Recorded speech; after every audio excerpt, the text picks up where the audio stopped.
Hi guys, this is Sam from Wealthwise by Sam Mall. Uh, there's a virus floating around, so be careful. It's a breathing and maybe a version of COVID, so stay safe. But today I'm going to talk about one of the most important topics, and that is how to create your first $1 million, and I mean your first $1 million by inventing a product, not a service, but specifically a product. Now, I've got some experience. So I'm inventing two products. One is a nail clipper. We wanted to go very small. So it's a small product. And then we have got a senior care transformative tray called Easy Tray. So magnet clipper and Easy Tray. So we're going to launch this product shortly. And I'll share my journey with you, how it happened, right? But let me tell you why you should invent a product. And there are two ways to invent the product. One is you do a basic research, right? So you start from like scratch and build the product. The second way is basically to do applied research. So basically you look at the components which are there in the market, and then you make a product out of those. For me, I've tried both. But if you want to fast forward your journey to wealth, then you should do the applied research. So why I will tell you this product invention is important, because there are roughly, let's look at the math first. So there are 7 billion people in the world, right? So if I invent a product which the targets 1,000th of the 7 billion, which is 0.0001% or 7 million, and I make a $1 product with 20% margin, right? So I'm making 20 cents,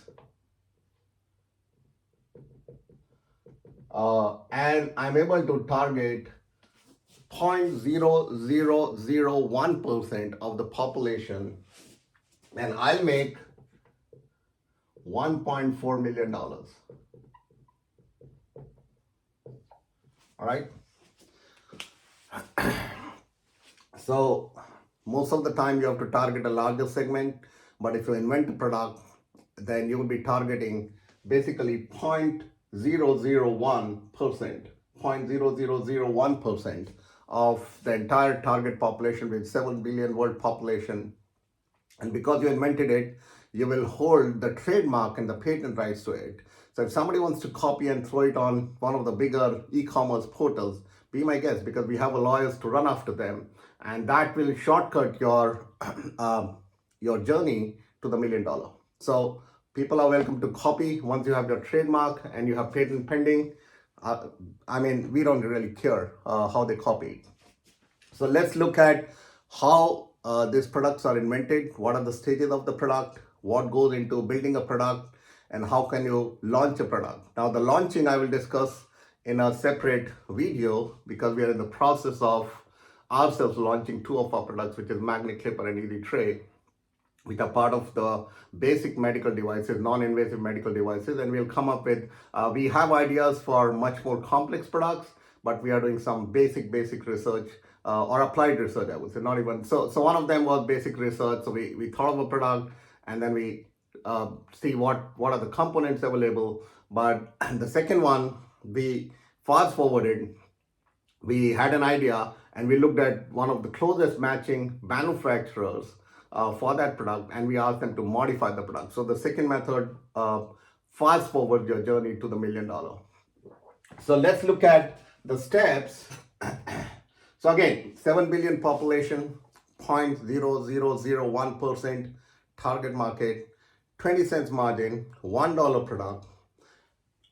In the first 6 months, if you make it, you'll make $1.4 million gross margin. And if you take 40% off as your cost, which actually should be part of that 80%, that's the cost of sale, would be 80%. But even if I take 40% off this 1.4 million, you still have made $1 million in the 6 months. So this would be the fastest ever journey to $1 million. So let's look at what goes into this. We have done two products, and I'll share the product journey with you. We are in the process of launching it, but let me go through the steps.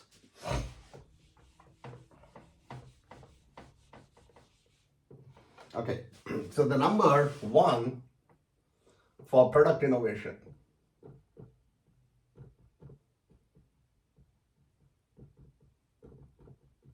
is the idea, right?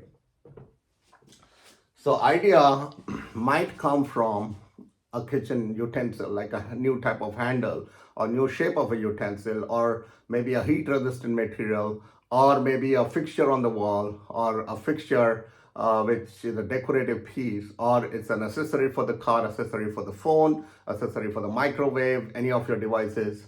So it doesn't really matter where the idea is. It could be just a shape modification, but on top of that, if you add some functional modification, that would be even better. So you will look at an idea. The second thing is I will do is I'll document the sketch. So this is a pencil and paper sketch. So I'm documenting a pencil and paper sketch as the second one, right?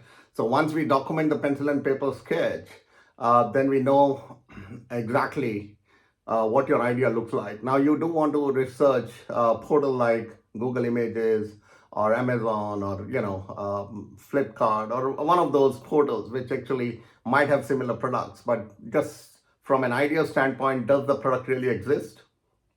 Now, even if it does, do not abandon your idea. You can modify it. If it's a square shape, you can make it a round.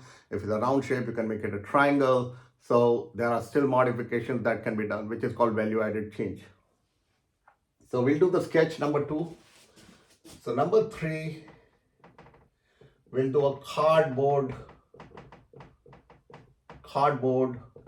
prototype. So I built, for my products, I built 2 cardboard prototypes. And these were just cut with a knife and a scissor, but it at least gives you a functional approach to whether your product is functional. How does it physically look? For the first one was a drawing. The second one is the physical aspects of the product. So you just cut a cardboard box and make the product and figure out how it looks like. Number 4 is we will do a professional design. Okay, we will do a design using software. So this is a 3D design. They are called step file, STP files. We use SolidWorks, but we also have used AutoCAD and Innovia products. So those are designing applications that will help you really fortify and what we call as, do an exploded version of the parts, which actually shows how each components, when they are kind of spread out, how do they look. So that would be my 4th, which is design using a software like SolidWorks. I mean, we use SolidWorks, but you are free to use any of those other applications like AutoCAD or Innovia, right? Number 5th, once you have confirmed your design, right, you need to trademark. The minimum is trademark. I would also do a patent for it. So I filed with USPTO. So you can apply to USPTO. You go as a micro corporation, it's $70 to file your trademarks and patents. But it's important you file the trademark and patent, because the next step you're going to approach is you're going to do a real prototype, and you'll have to go to vendors because you don't have the manufacturing capability. We are a software company, so we don't have the mechanical manufacturing capability. So we went out and outsourced to countries like China, India, and Mexico. So the next step, after you do the patent and trademark is very important and it's very easy to file. And so is the patent pending. You can actually find vendors on Fiverr or Upwork who do this for a living. Number 6, you find a vendor for real prototype.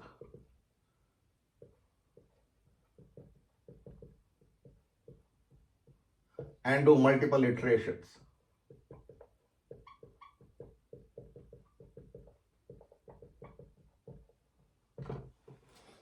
So you'll find a vendor from China, Mexico, India, US, Canada, wherever, Philippines, it doesn't really matter, Bangladesh, wherever you find a proper vendor. You'll find a vendor and you'll do your real prototype. This could be a metal prototype, it could be a molded plastic prototype, PVC, it could be a glass prototype, doesn't really matter what the material is. So you'll do a real prototype, and normally we do multiple iteration. We did 6 or 7 iterations for our product. So typically 6 or 7 iterations and we are still doing the final version for it, and we are expecting to launch the product shortly. But you should do multiple iterations till you have it at a world-class level. Last but not the least,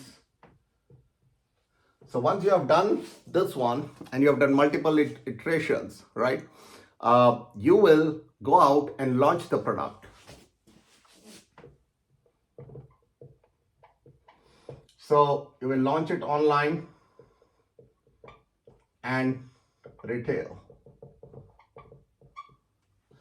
So you will launch your product. You can use a portal like Shopify, build your own website quickly. It's a DIY. Anybody can do it. And you will also go out to retail vendors like Costco, Walmart, or Target, and so on and so forth, and ask them, because this is my patent pending and trademark product and it's unique. But I would recommend first try and market it online, doing SEO. So also putting it on sites like Kickstarter, Indiegogo, Amazon, Walmart, and then going out to the retail shops. So again, if you do 1,000% of the total market with a $1 product, you are on your way to the fastest $1 million, and that's going to be $1.4 million for you. So 7 billion population, 1,000th is 7 million, and 20% margin is 20 cents into 7 million is 1.4 million. And there you go. That's how you make your first $1 million, right? I will share our journey. So go and check out our website, cgxmedical.com. We invented 2 products. Actually, we did more.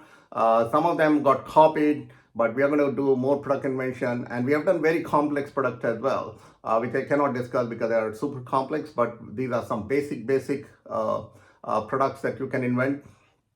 And please email me at careers@sapsol.com.